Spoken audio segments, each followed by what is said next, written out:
Le Bonhomme Libre, un podcast écrit et interprété par Jean-Benoît Poirier, orchestré par Sylvain Robert. L'auteur vous raconte sa découverte du métier de comédien avec franc-parler et humour. Un podcast en 5 actes.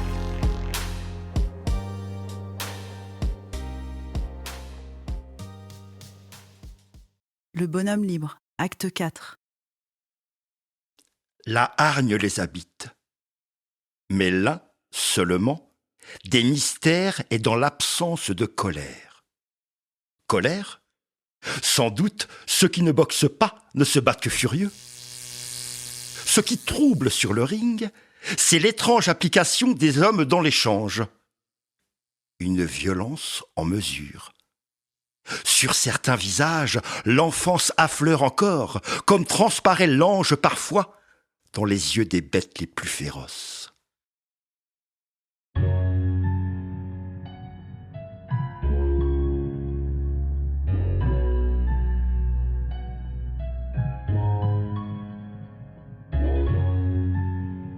Je rentre sur Agen fin août, pour la nouvelle saison du Théâtre du Jour.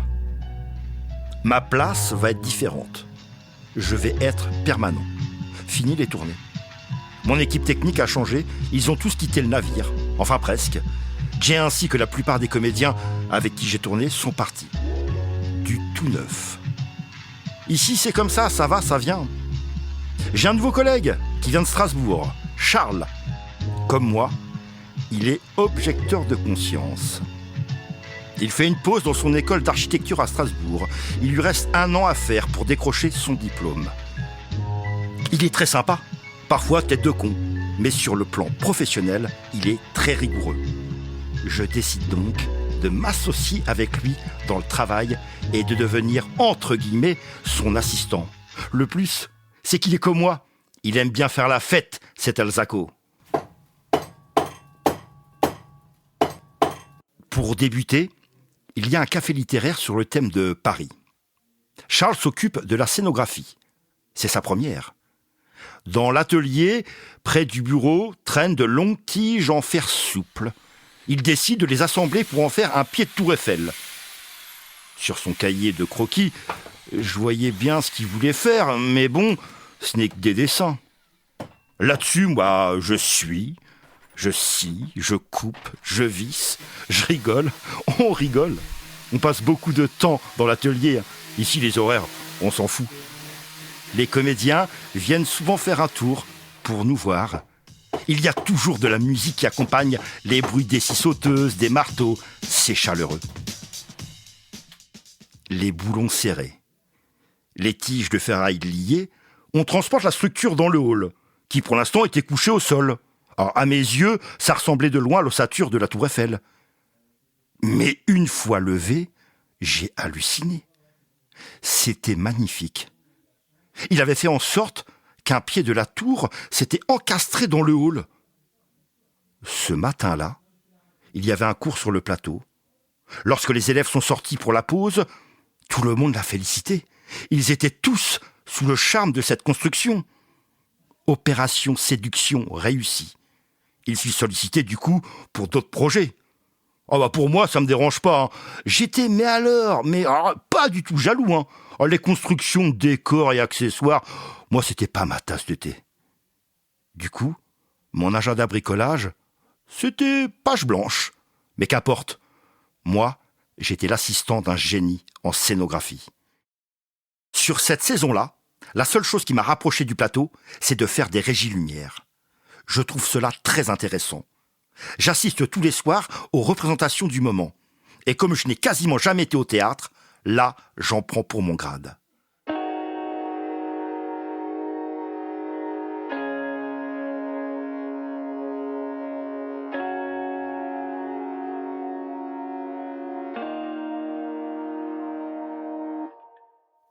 Régisseur lumière, c'est comme être peintre. Tu fais des tableaux vivants. Tu fais respirer les lumières au rythme de la pièce. Tu es, en quelque sorte, l'acteur invisible. Pour être performant, il faut suivre les répétitions, être à l'écoute du metteur en scène. Je commence à observer le travail d'un acteur, ses tentatives, ses prises de risques sur le texte. Le collectif entre les comédiens, comme dans le sport, c'est très proche, je trouve. Se transformer en personnage, être habité. Et, surtout, toujours prendre du plaisir de jouer avec les mots. Se perdre pour mieux se retrouver. Ça en fait des choses, hein. Mais c'est passionnant. Dans ce lieu, on a de la chance de jouer une quinzaine de fois la pièce.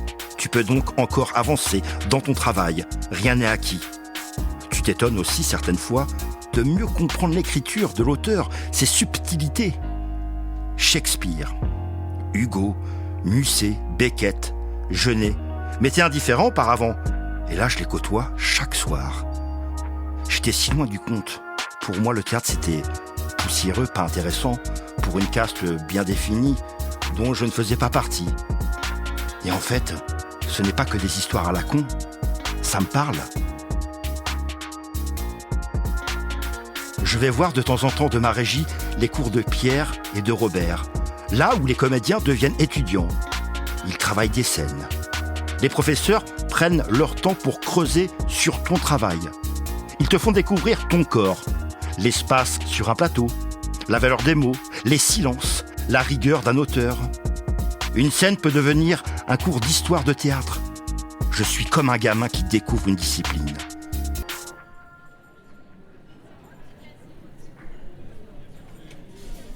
Je continue mon apprentissage au cours de cette saison. Ma seule contrainte était de faire quand même des décors. Mais comme je le disais auparavant, je suis nul en construction. Souvent, on me donnait les projets pour jeune public, au petit jour. Alors, j'essayais de m'inspirer du travail des autres décorateurs, mais bon, je faisais plus rire les copains sur mes tentatives ratées d'accessoires.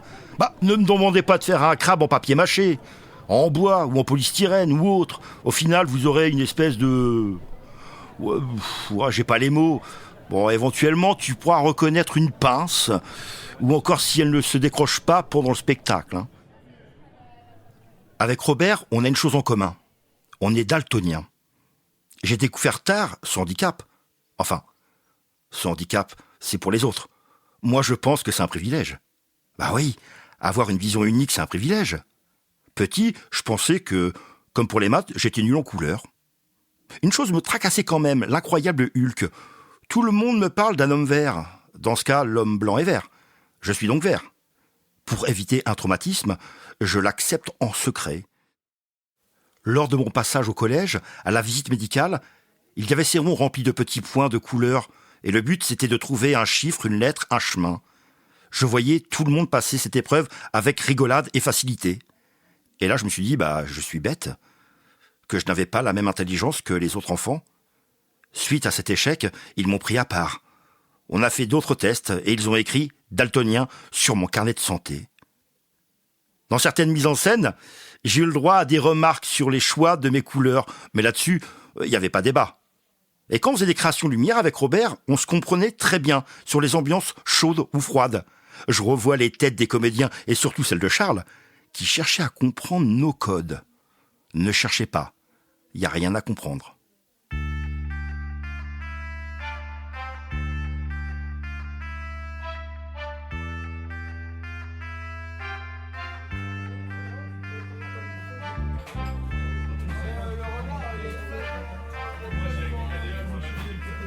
Ma création la plus burlesque que j'ai pu faire, c'est le voyage magique.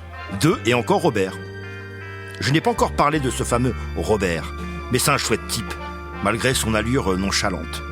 C'est le mec que tu peux croiser dans un bar PMU, avec son anorak, un jean vieille coupe et ses fameuses pattes au gaz. Il suit Pierre depuis la fin des années 70. Il travaille dans son ombre. Ils ont la même philosophie théâtrale, mais travaillent différemment. Lui est plus directeur d'acteurs, plus proche des comédiens, tandis que Pierre travaille plus sur des tableaux. Il te laisse te nourrir sur ses questionnements dramaturgiques. Tu auras une recherche personnelle pour rencontrer le personnage que tu effectueras. En 2 jours, il te fait une mise en scène, bien sûr déjà réfléchie dans sa tête. Et après, jusqu'à la première, tu voyages, comme dans un jeu de piste, tout en te donnant des indices. À toi de creuser. Robert est assez colérique, très angoissé, avec son cigare au coin des lèvres. Il râle. Il a un côté parfois défaitiste. Tant pis, ça sera comme ça, puis c'est tout. Oh, on aurait pu faire mieux, mais qu'est-ce que vous voulez que je vous dise, moi ? En tant que comédien, c'est dur à entendre. Mais il a toujours prévenu ses comédiens qu'il avait deux visages. Celui du professeur patient, attentif, bienveillant, à être dans la fable, le récit, prendre 2 heures sur 3 alexandrins. Et celui du metteur en scène, qui travaille sur l'efficacité, sachant qu'à chaque fois on a 3 semaines, 1 mois pour monter un classique. Mais ses mises en scène sont toujours superbes. Et aussi en tant qu'acteur, il est très juste. J'ai toujours aimé jouer avec lui. C'est un super partenaire de jeu.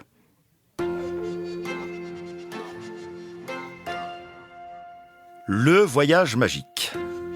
Inoubliable fait divers théâtral. On est une petite équipe, il y a 4 comédiens. Ce sont des amis avant tout. Il y a aussi son assistant avec qui je ne serais pas parti en vacances. Mais rien d'alarmant. C'est un stressé, tout comme Robert. Il va me donner un coup de main pour le décor, vu mon niveau. Bon, jusqu'ici tout va bien. Robert me demande pas mal d'accessoires à faire. JB, tu vas me faire un figuier de barbarie pour commencer. Moi, un figuier de barbarie. C'est quoi, un fruit, une poule Lui, tu te débrouilles. Je veux un figuier de barbarie. Du coup, je me documente. Bon, il le fait sciemment pour que j'ouvre un dictionnaire. À ma grande surprise, je découvre que c'est un cousin du cactus. Je crois que c'est la chose que j'ai le mieux réussi en construction dans ma vie. J'ai fait ça en bois. Bon, c'était pas génial, mais je n'ai pas eu de réflexion, donc avançons. JB, j'ai besoin d'une pièce montée. Ah, bah ça, je sais ce que c'est. Alors, avec tout mon génie et ayant vu des constructeurs travailler avec du grillage, je vais essayer cette technique. Suivez le mode d'emploi. Je prends donc du grillage et je le roule en cône. Avec du coton, je fais plein de petites boules. Je les colle au cône, puis je mets un coup de laque à cheveux sur chacune d'elles pour qu'elles durcissent. J'attends que ça sèche et je prends une bombe de peinture marron comme la couleur d'une pièce montée. Et pour finir, je laisse sécher mon œuvre durant toute une nuit. Le lendemain matin, on a rendez-vous avec l'équipe pour faire un filage. Eux arrivent avant moi. Je rentre dans les loges et là, ils sont tous assis autour de ma pièce montée. Robert me demande gentiment « Qu'est-ce que c'est que cette grosse merde ?» Effectivement, le coton avait mal réagi et on avait l'impression que c'était une énorme bouse de vache. Du coup, on s'est contenté à acheter un gâteau à chaque représentation. JB, j'aimerais qu'une mouette passe en fond de scène avec un système de poulies. Bon, la mouette, je l'ai fait en bois. Ça ressemblait à un oiseau blanc. Ça passait. Et l'assistant s'est occupé de la poulie. Au fur et à mesure des jours, on finit de construire les autres accessoires. Arrive la création lumière. Robert a toujours été très pointilleux sur les lumières. Dans cette pièce, il y avait 2 univers. Un enfant voyageait entre un monde réel et un monde magique, soit 2 ambiances. Une froide, donc bleue, et une chaude, jaune. On est assez satisfait, car dans ce théâtre, on n'a pas beaucoup de circuits pour les projecteurs, mais on réussit à avoir ce qu'on voulait. Il nous manquait juste un circuit. On trouve une solution, c'est de mettre des gélatines bleues sur les néons des services de la salle, pour voir notre univers magique. Cette régie, par contre, sera effectuée par les comédiens, car l'interrupteur est sur le plateau.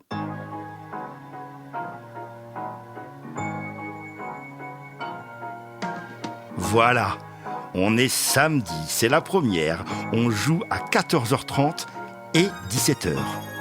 Un rideau rouge sépare la scène des spectateurs. La jauge est petite, pas plus de 50 enfants. C'est des banquettes, c'est assez étroit et ma régie, elle est en haut à droite, parmi les spectateurs. Je suis coincé dans l'angle des gradins, avec ma loupiote bleue pour ne pas éblouir les enfants. Robert se colle à moi, et comme il est assez costaud, on est quasi épaule contre épaule. Début du spectacle. Le beau rideau rouge s'ouvre en 2. On découvre un univers chaud, avec mon figuier de barbarie, comme une ambiance andalouse. Les acteurs commencent à jouer, ça démarre plutôt bien. Au bout de quelques minutes, ça va être le premier effet magique. Là-dessus, tout simplement, je fais un noir pour que le comédien disparaisse et qu'un autre apparaisse dans le monde magique. Sauf que les comédiens avaient oublié d'éteindre les néons. Donc le noir se transforme en bleu. Robert, à côté de moi, pris de panique, me dit en chuchotant « Noir, noir ». Moi, perturbé, je ne comprends pas. J'appuie sur mon bouton « Noir » et ça ne marche pas. Mais normal en même temps. Et là, il s'énerve et parle tout fort. « Mais merde, noir, noir !» Moi aussi sanguin que lui. « Mais merde, c'est pas moi !» On se prend la tête. Les enfants nous regardaient comme un spectacle, un sketch. Quant au comédien, l'effet surprise était devenu du coup un gag, vu qu'il n'avait pas assumé l'accident. À la fin de la pièce, je lui montre bien que c'est la faute d'un comédien qui a dû allumer sans faire exprès les services avant le spectacle. On a une pause entre les deux spectacles. La joie et la bonne humeur d'une première ne sont pas au rendez-vous. Robert est déçu, on est déçu, mais il reste la deuxième pour rattraper le coup. Acte 2, c'est parti pour la deuxième. Le début du spectacle est nickel. L'incident technique est rectifié. Arrive en milieu de la représentation le passage de la mouette. Rodolphe, l'acteur qui joue l'enfant, la voit passer et dit « Oh, une mouette, une mouette !» Sauf que la mouette, au milieu de son chemin, se coince dans le câble de la poulie. Il est pris de panique et il ne sait pas quoi faire. Robert de la régie hurle « Mais tu vas m'enlever cette mouette !» Là-dessus, il se lève pour descendre vers le plateau, sauf qu'il trébuche sur les enfants, une espèce de roulé-boulé pour arriver enfin sur le plateau, stopper la pièce et arrache brutalement la mouette du câble de la poulie. Rodolphe ne sait plus où se mettre. Et là, comme si de rien n'était, Robert dit aux enfants, avec un sourire bienveillant, que c'était pas grave, que ça pouvait arriver et que le spectacle pouvait reprendre. Il sort du plateau et se met du côté de la sortie du théâtre. Le spectacle reprend. Au bout de 30 secondes, sans savoir pourquoi ni comment, le rideau rouge se ferme tout seul, comme une punition des dieux du théâtre, qui n'avaient pas accepté toutes les tensions que Robert avait pu amener sur cet après-midi. Et ils ont donc préféré baisser le rideau en guise de conclusion. Quant à Robert, il n'a même pas vu la fin du spectacle.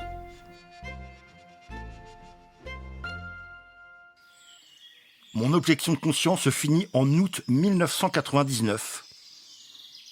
Voilà, j'ai passé une saison entière au Théâtre du Jour et j'ai eu la chance de faire plein de rencontres.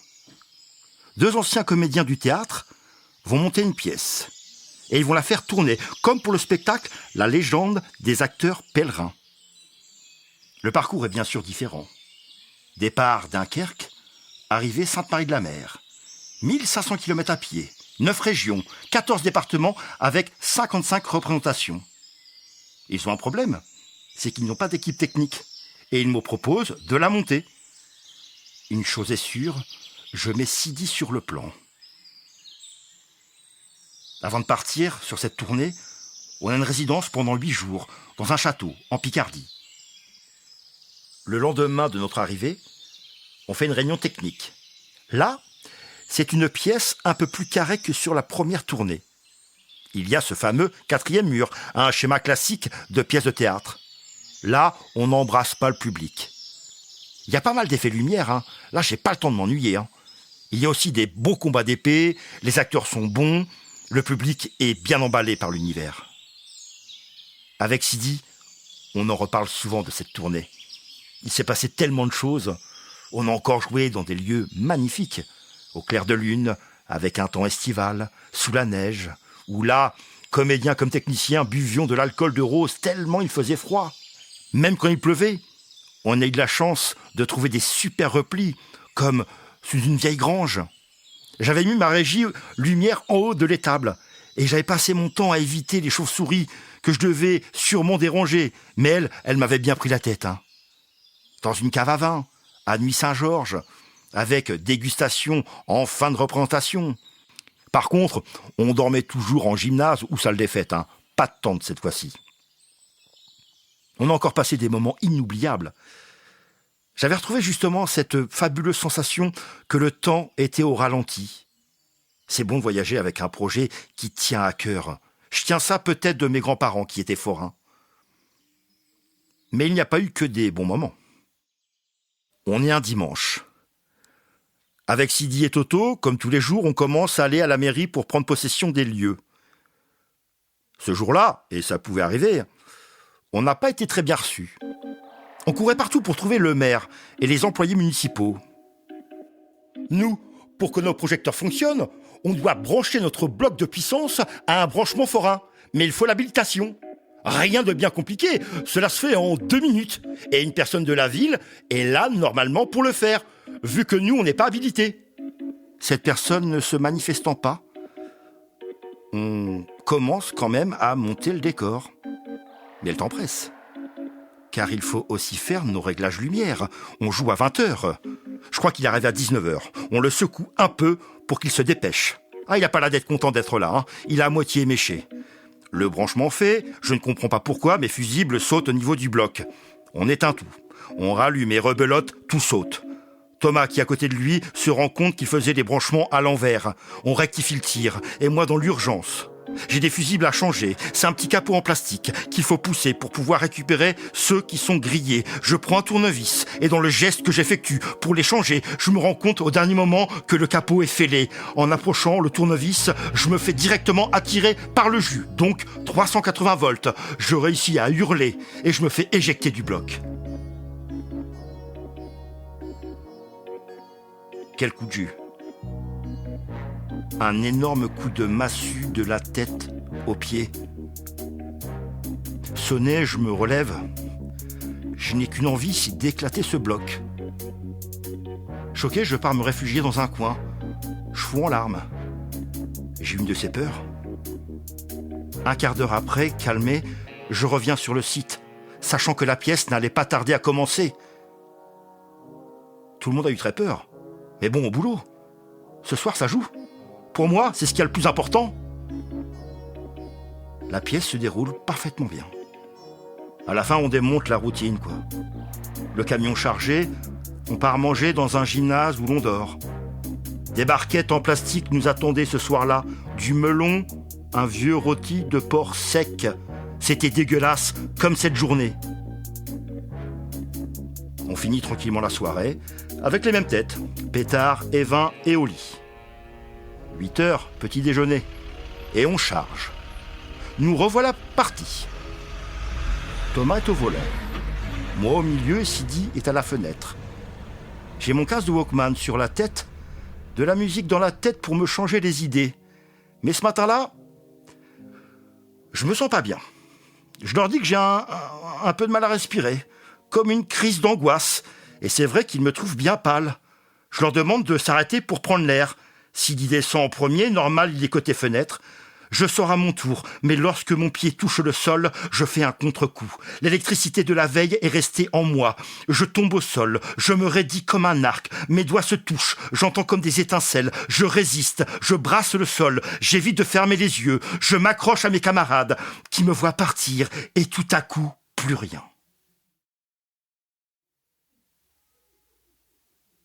Mais je suis en vie.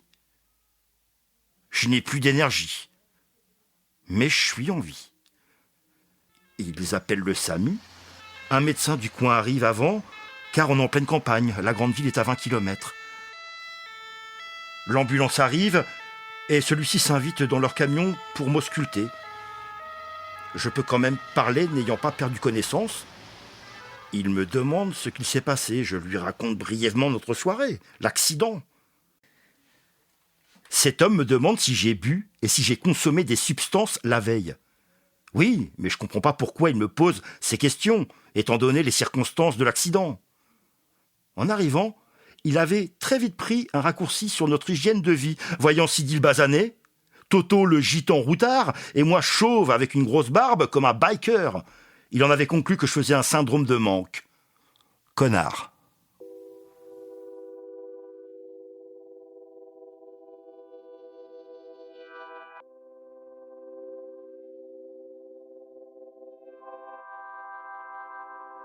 Me voilà parti enfin entre de bonnes mains, en direction du CHU de Clermont-Ferrand.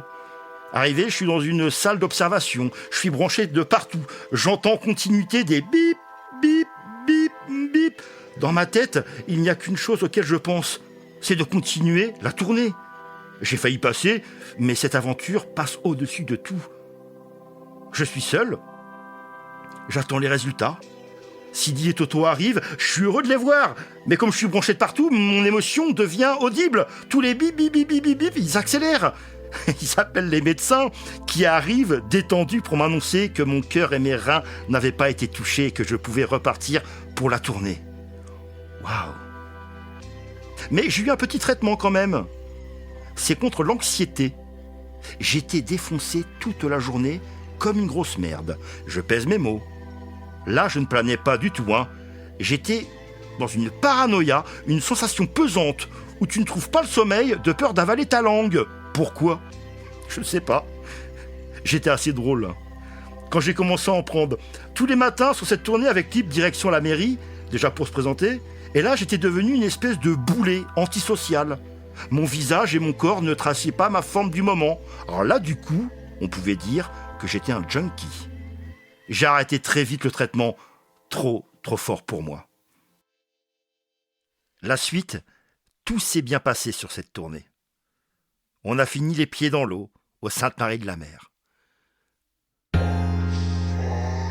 Le bonhomme libre. Interprétation, écriture et mise en scène, Jean-Benoît Poirier.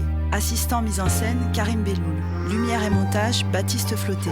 Enregistrement et mixage, Stéphane Bruscolini. Extrait de Sugar, de Eric Sarner. Voix générique, Canaïque Rivoilan. Scénographie et graphiste, Charles Alterfer. Remerciements, Sidi, Kana, Antoine, Malik, Driss, Johan, Vincent, Aliénor, Nicolas, Sarah et Eric.